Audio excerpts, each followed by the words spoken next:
अब बात करेंगे एक्स कवच की। अभी हाल ही में एक सैन्य अभ्यास संपन्न हुआ है, संयुक्त सैन्य अभ्यास, जिसका जो संबंध है, जिसका जो नाम है वो है एक्स कवच। तो 23 फरवरी 2023 से ये स्टार्ट हुआ था और 7 अप्रैल 2023 को ये संपन्न हुआ है। ये संयुक्त सैन्य अभ्यास है थल सेना, नौसेना, वायुसेना और तटरक्षक बलों की संपदाओं का। याद रखना है, बहुत ही बड़े स्तर पर यह संयुक्त सैन्य अभ्यास हुआ है। अंडमान और निकोबार कमांड ने थल सेना, नौसेना, वायुसेना और तटरक्षक बलों की संपदाओं को शामिल करते हुए बड़े स्तर पर एक संयुक्त सैन्य अभ्यास एक्स कवच का आयोजन किया है। तो किसने किया है? अंडमान और निकोबार कमांड ने किया है एक्स कवच का आयोजन। बहुत ही इंपॉर्टेंट प्रश्न है। संयुक्त सैन्य अभ्यास है एक्स कवच, जिसका आयोजन किया है अंडमान और निकोबार कमांड ने।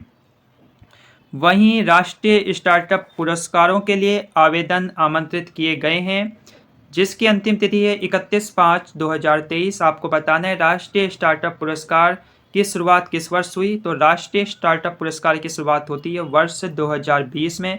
किसके द्वारा की जाती है, आइए देख लेते हैं। उद्योग और आंतरिक व्यापार संवर्धन विभाग ने 2020 में राष्ट्रीय स्टार्टअप पुरस्कार की शुरुआत की। वहीं आपसे पूछा जाएगा वर्ष 2023 में गज महोत्सव का या गज उत्सव का आयोजन कहाँ हुआ? तो ये हुआ है कांजीरंगा राष्ट्रीय उद्यान में, जो कि असम में है, याद रखना है। और इसका उद्घाटन किया है राष्ट्रपति जी ने, इसलिए ये इम्पोर्टेंट है।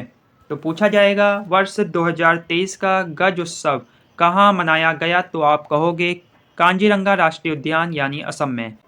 1 अप्रैल 1973 में शुरू होती है पूरे भारतवर्ष में टाइगर प्रोजेक्ट की एक योजना, जिसका शुभारंभ किया था उस समय की प्रधानमंत्री श्रीमती इंदिरा गांधी जी ने। वर्ष 1973 में सरकार थी कांग्रेस की और प्रधानमंत्री थी श्रीमती इंदिरा गांधी। तो 1 अप्रैल 1973 में शुरू होता है पूरे भारतवर्ष में टाइगर प्रोजेक्ट, जिसका उद्देश्य था बाघों को बचाना। वर्ष 2023 में टाइगर प्रोजेक्ट को हो चुके हैं पूरे 50 साल, याद रखना है। और भारत को बहुत बड़ी सफलता मिली है। पूरे भारतवर्ष में बाघों की संख्या 3000 के आसपास पहुंच चुकी है। प्रोजेक्ट टाइगर की शुरुआत होती है उत्तराखंड के जिम कॉर्बेट नेशनल पार्क से, याद रखना है।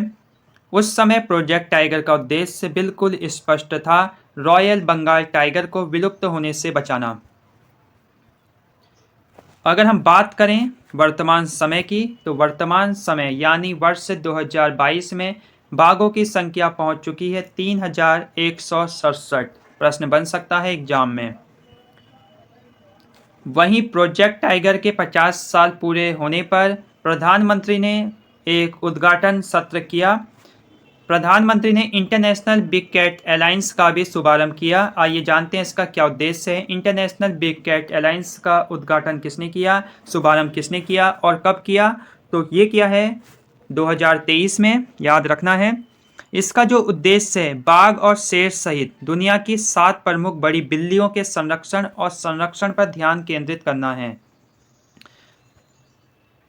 तो याद रखना है बाघ और शेर सहित दुनिया की 7 प्रमुख बड़ी बिल्लियों के संरक्षण पर ध्यान केंद्रित करना है इंटरनेशनल बिग कैट अलायंस का उद्देश्य, जिसका शुभारंभ किया है वर्ष 2023 में प्रधानमंत्री श्री नरेंद्र मोदी जी ने। अगर हम बाघों की जनसंख्या की बात करें तो मध्य प्रदेश में सबसे ज़्यादा बाघ हैं। कहाँ हैं? मध्य प्रदेश में सबसे ज़्यादा बाघ हैं। कितने बाघ हैं?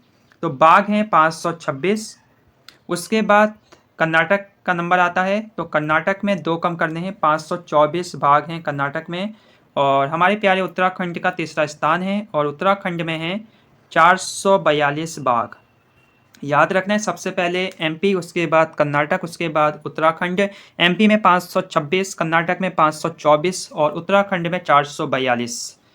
वहीं अगर हम बात करें वर्ष 1973 की, तो वर्ष 1973 में देश में केवल 9 टाइगर रिजर्व थे। यानी वर्ष 1973 की बात करें तो 9 टाइगर रिजर्व थे, जिनकी वर्तमान में जो संख्या है वो 54 पहुंच चुकी है। 2023 में पूरे भारतवर्ष में टाइगर रिजर्व हैं 54। और वर्ष 1973 जब टाइगर प्रोजेक्ट की शुरुआत हुई थी तो उस समय थे 9, याद रखना है।